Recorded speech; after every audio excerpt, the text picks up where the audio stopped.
Are you ready? I'm ready. Are you ready? Your whistle. Your whistle. Wednesday. Wednesday is one of those days that's weird to pronounce, like Wednesday, but you say Wednesday, or spelled weird, and we pronounce. Who knows? Maybe we pronounce it wrong. We probably do. Wednesday. I'll have to Google that. Otherwise, what's the D for? There's a lot of silent letters in the English language. Okay, fine. I kind of like saying Wednesday. Why is there a C in scenic, like after the S? Skinnick. I had a biology teacher in high school who would pronounce things the way they were spelled. I'm not joking. It was so funny. He was hilarious. He would even down to like the word boat. He'd say boat or goat, or he would have said skinnick. You know, I took a skinnick drive. Florida. Yeah. Happy what your... Florida's already pretty well sounded out. Florida. Florida. It's not where we are. Happy Wet Your Whistle Wednesday. We have a very, very luxurious, high-end beer for you guys today. Pinkies out, everybody. We're going with the natural ice. It's nice and cold. You know, it's ice brewed, for a smooth taste. So our go-to, we love Tecate. And we had looked, because we were trying to save a few bucks, we had looked at Coors Light, and Aaron's like, oh, I want to go in and check this other store. So I sent him in because I was like, I'm done.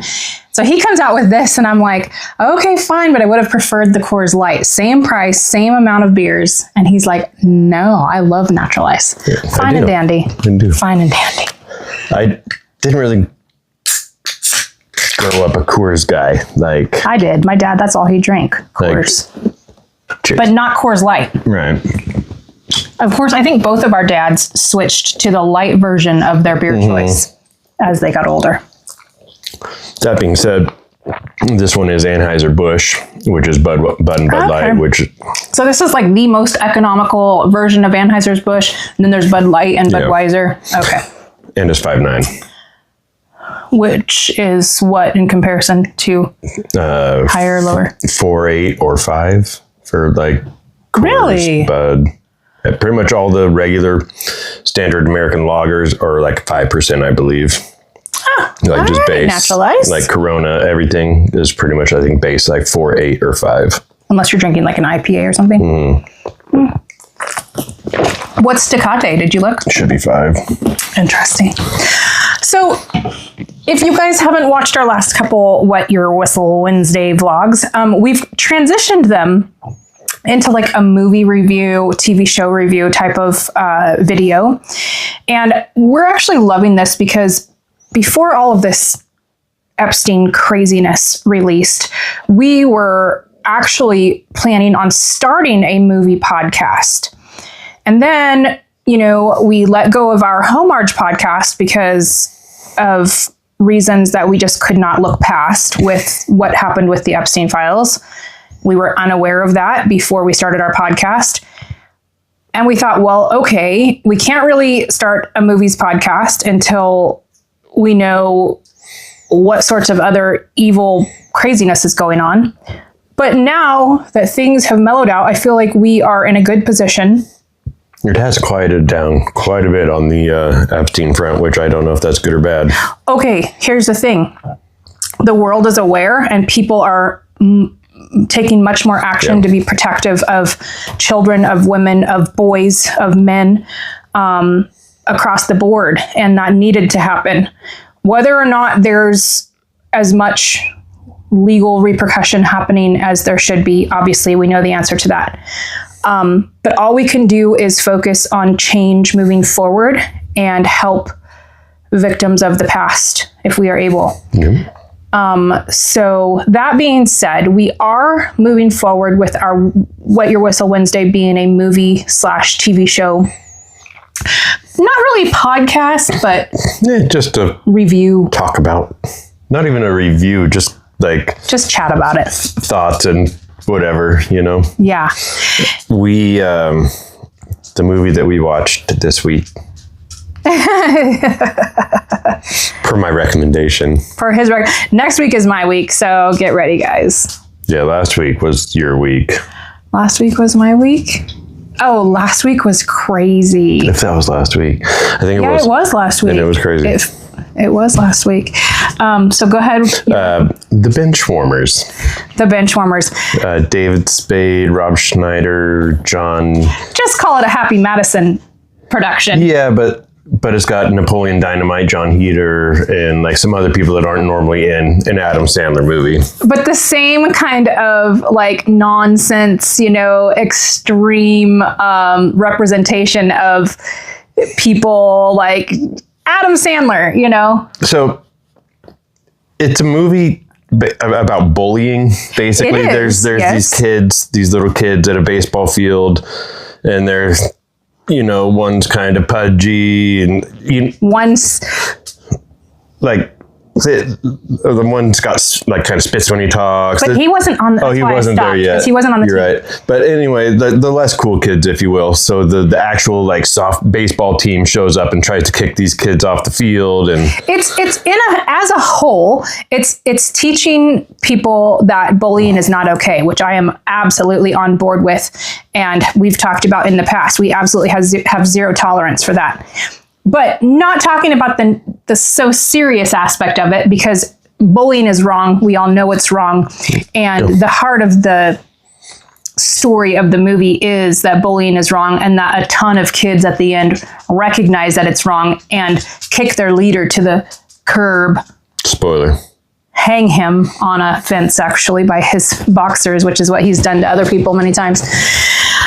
Anyways, but the lighthearted, more funny aspect of the movie is so David Spade, and I'm just going to call him Napoleon Dynamite. Although I did not care for him as much in this movie as I did for Napoleon Dynamite. Napoleon Dynamite is a movie that can't be topped. He plays a very similar character, but this a little more like, because Napoleon Dynamite was very like eccentric and just off.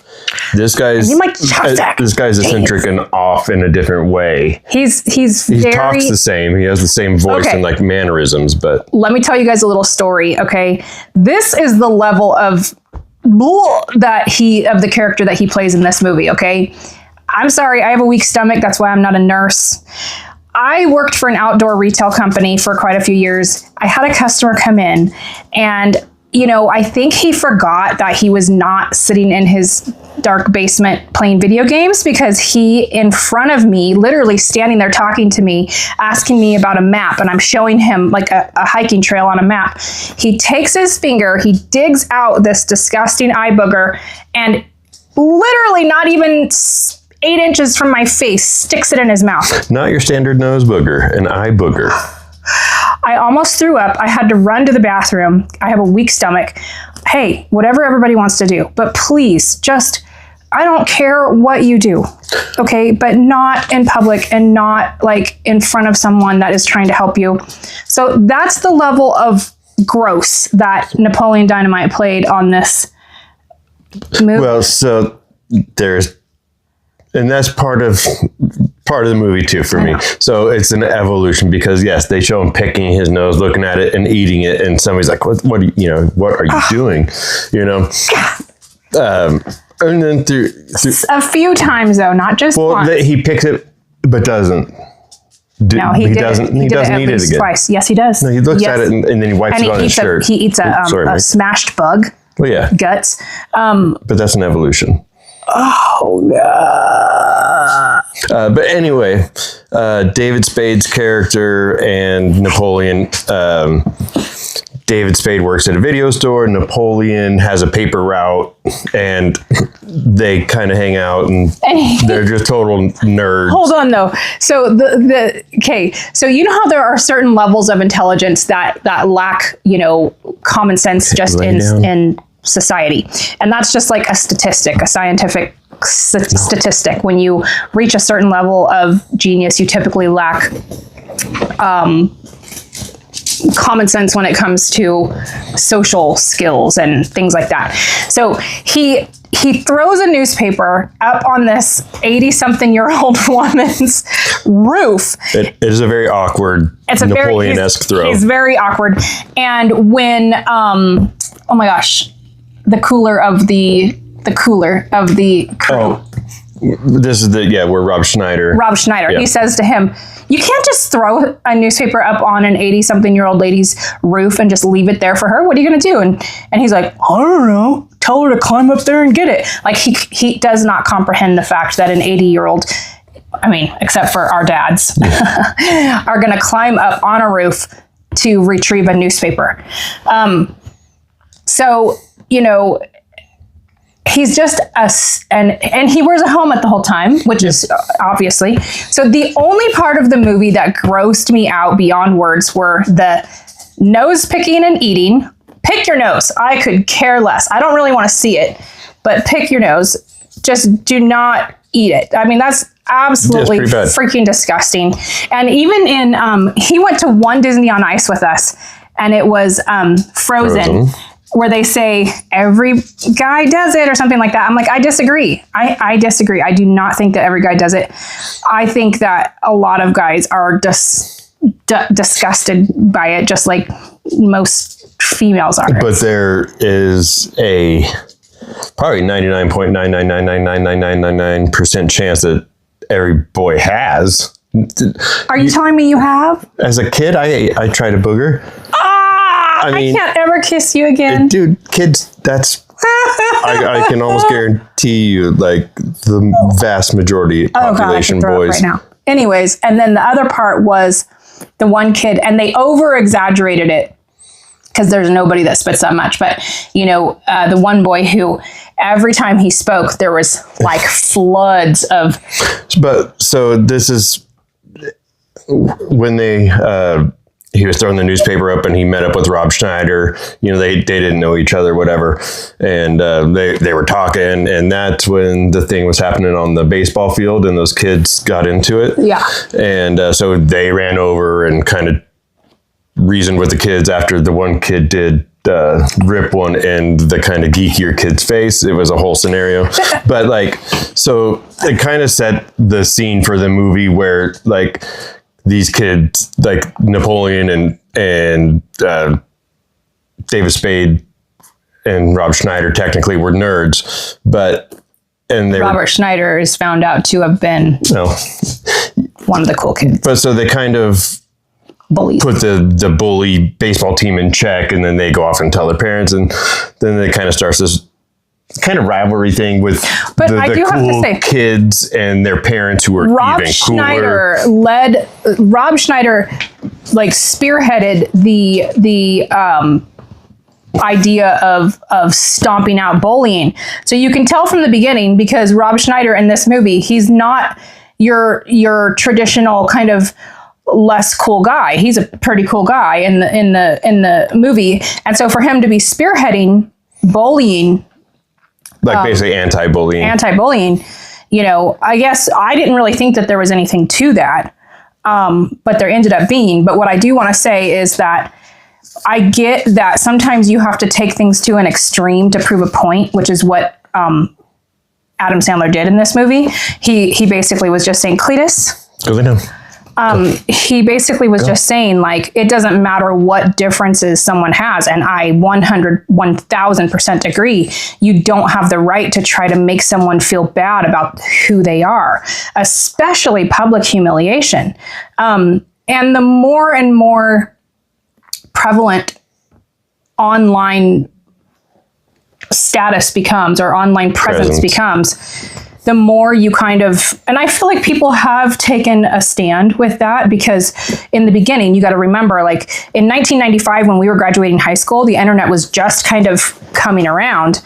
And so there was this period of time where it was bullying online and all this different stuff. Whereas now, I feel like people nip it pretty quickly. They're like, hey, you don't get to do that. For the most part, there's obviously still cases and problems, but... Right. And so the movie is an extreme case of representing the uncool kids that get bullied. Yeah, and it makes it makes the cool kids or like the mean kids like kind of cooler and meaner, and the nerdy kids nerdier, and whatever it is, they really do accentuate it, just to show how different people can be. I think absolutely, and it also showcases the fact that a lot of times, because kids are not born to hate or to be mean or anything like that. That's just not natural. And it shows that there's a parent who is literally teaching his son and his son friends to be these horrific bullies. And it becomes apparent at the end once they're shown that there's a different way. Yeah, and the kids stand up to the dad who was a bully his whole life. So what happens is Rob Schneider and Napoleon and David Spade, they end up playing the little kids in a game of baseball and beating them so they can use the field. And then it starts a whole thing where those three basically take on teams from all over, because the one kid who got bullied the hardest, his dad turns out to be a billionaire, and is really happy that these guys are standing up to bullying, because he was bullied as a kid and now he's a billionaire. Well, technically he wasn't the kid who was bullied the heaviest, because the kid who Rob Schneider bullied when he was little is the kid who was right, but not in this current group. Up until the end of the movie, that is the... And also we forgot one character. He was from the movie that... it's Nick Swardson. In the closet, he's got agoraphobia. He does not want to leave the house. He actually wrote it. No way. Or co-wrote it, him and another guy. He's in the movie with Adam Sandler and Drew Barrymore where they go to Africa. Remember? Yeah, I can't remember what it's called. But anyways. He's in a lot of stuff. Just Go With It or something like that. So yeah. I mean, all in all, it was a good movie. And he keys in because he's scared to go out of the house, but then he gets curious about all their baseball games, so he finally comes out to like one of their games, and it just gets everybody that didn't feel comfortable before more comfortable. And the kids that thought it was cool to be mean whatever, they see it in their parents, like what it is, and it flips a switch, and then they kind of go with it. Do this anymore. And it's a feel-good story in the fact that through baseball they end up getting all these kids involved in different aspects, and at the end they're the team that plays. They let all the kids play instead of... So one of the characters that comes into play later is a character from the Dominican Republic. I don't think he's actually from the Dominican Republic, because... I think he is. Oh, I think he's Puerto Rican, actually. Well, I know who he is. Oh, you do? Yeah. Okay. Well, we love the Dominican Republic, and the Dominican Republic is the reason I absolutely love it, is because it's like the best of both worlds for me. So it's I wouldn't say an African. I don't even know where like early settlers of the Dominican Republic are from, but it's a Spanish-speaking country with primarily a Black society, which is my entire, like, I was in heaven in the Dominican Republic. I love speaking Spanish. So anyways, sorry, we ran out of storage. We had to rearrange. Long story short. The Rob Schneider's character, Gus, the whole movie, he's just so bummed against people bullying, and the last game that they all end up playing ends up being in his hometown, and he doesn't want to go because he actually has bad history, and it comes out from Terry Crews, he was character, a big bully. that he was the biggest bully, and he sent a guy to the mental institution for his bullying, for being so mean. And Adam Sandler in the past has done movies. I don't know if he has a history with bullying. He's very adamant about being like pro.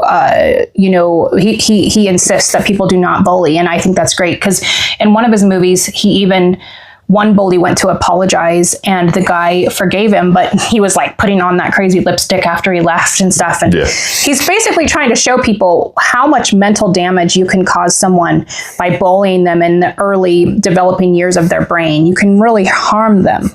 But he does go to apologize to the one guy that ended up going into the institution, and the guy is kind of going crazy and doesn't want to hear him. But when Rob Schneider left, he left him his Benchwarmers, like baseball hat. And he's like, you know, I'm sorry. I felt terrible all these years and I've changed and this and that. And that guy, they put Rob Schneider on the news and call him out for being a big bully that actually, you know, this and that. And he gets up and basically is trying to apologize at the beginning of the game, and people aren't having it. Then the guy he went to apologize to comes and basically publicly forgives him. And he's like, that takes a big person to apologize and change, you know. And so it doesn't change what they did, but forgiveness is, you know, a pretty big thing. So, you know, I guess in a nutshell, it's a really good movie. Some parts of it really grossed me out because I have a super weak stomach. But it's the same thing, because like those kids that were super bullies, you know, they saw all this and they were able to change, you know. So, you know, it's the same kind of thing, you know. And there should never be a time that a parent is teaching a young child to bully or not. My parents were the opposite. They were like, you always stand up for the underdog. If you see someone getting made fun of, you get involved. You head that situation and you take charge of it. And now, mind you, much like the rest of the movie, they chose the example of bullying to the point of an institution as an extreme, but like it drives the point across. But you know? People do get messed up over it. Like 100%. It is really, especially if you don't have, and this is, you know, think of it like, you know, just all the shootings, all the stuff that goes on. If you don't have a support system at home, let's say you take a member of the LGBTQ community and you have this, you know, little kid who feels different. Not only is he getting made fun of at school, but his parents are making fun of him and trying to toughen him up at home. You know, you're creating either a monster or someone who's going to completely distance themselves from you and heal, which is like a 1%. I mean, it's anyways, be nice. Be nice. Let people be who they are, as long as they're not harming anyone. Not everybody is going to fit in this little box cutter, you know, or cookie cutter box. Well, and the thing is, you don't have to go out of your way to be nice. I mean, you don't have to talk to everybody or anything, but you do have to go out of your way to be mean. You know what I mean? And who thinks like that? Unless it's been ingrained in your brain since you were little, and then you need to kind of cut your parents off, if that's the case. You know, yeah, obviously there are some people that have issues, you know, but a lot of things are learned, you know. A lot of things are learned. Yeah, I mean, there's mental illness and stuff, but anyways, long story short, it was a really good movie. It had a very good, valid point to it. They took things to the extreme, like showcasing some of the stuff. I was like, whoa! Like I would never make some fun of someone. I had someone in school, my entire sophomore year, I was in an honors English class, and the person that sat in front of me the whole entire school year, every single day, I had to witness her doing that, picking her nose and eating it. And I never once said a word. That's probably why I have a little PTSD about it, because it literally makes me vomit. But I never said a word. Still to this day have never said a word, and I, you know, still see her like once a year. You just don't always have to say something, especially if it's going to be something mean. Just let people be who they're going to be. Let them figure it out. They'll figure it out or they won't. Yeah, you could be stern, you know, I mean, but like in the case of like bullies and stuff, like they don't know the kids they're bullying. They just see what they see to bully. You know what I mean? Like they see something different. It's the case there. Aaron had a bully his whole childhood. And then as adults, that bully came to Aaron and he's like, I'm so sorry. The reason I was so mean is because I actually am gay and I didn't realize it as a kid. And that's why I was so mean to you. So, which was another thing that happened at the end of the movie. You found out one of these kids' dads that was so angry and calling everybody homosexual and gay and this and that actually. And there's not someone who is just normal and comfortable with who they are that's going to be like that. Like if someone is like that, it's because they are worried about it inside of themselves or whatever. I'm not a psychologist, but just be nice. And that's the whole gist of the movie. And we're going to go finish our beer now. And we hope you guys have a good day. We do. And we'll see you Friday for our destination vlog. Take it good. Take it good. And be good. And be nice. Just don't be mean. Yeah. We are Aaron and Aretha Kringle. And we are inviting you to come mingle with the Kringles.